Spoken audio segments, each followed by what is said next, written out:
Continuing on the discussion about the 14 points of seeing Krishna,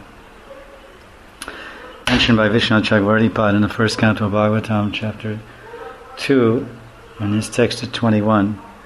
And we describe those 14 points beginning with Sukriti, developed by associating with sadhus and serving them, and then going on to getting Shraddha and taking shelter of Guru because of that Shraddha, faith in Vaishnavas and faith in Bhakti itself, and faith in Shastra and Krishna. Then one surrenders to Guru Parashaya and begins bhajan kriya, nartanivriti, and becomes free from bad qualities, nashtaparesha or bhadresha. Then he becomes nartanivriti, then steady, then he gets taste for devotion. And then, so that's the tattva, that's the philosophy, the gyan.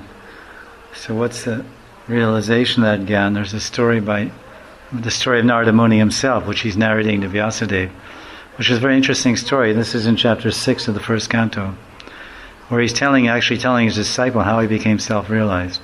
Like a disciple might say, well, Guruji, how did you become self-realized? Have you seen God? And if you have, then you can tell them how it happened. And if you haven't, then you can say, well, like Prabhupada was asked the same question several times by reporters. Swamiji, have you seen God?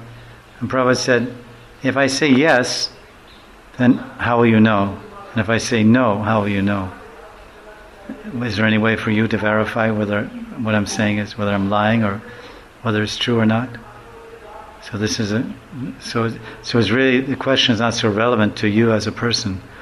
If I've seen God, what if I say yes, I've seen God, and that's great for me, but how does it help you? And if I say no, then what is the benefit? Either way is no benefit to you. So whether you should ask questions, how can I get free from death? Death is all around me, and death is waiting to grab me at any moment. Is there any way I can get free from death? So the story of Narada Muni is very interesting because he's explaining, yes, disciple, yes, Vyasadeva,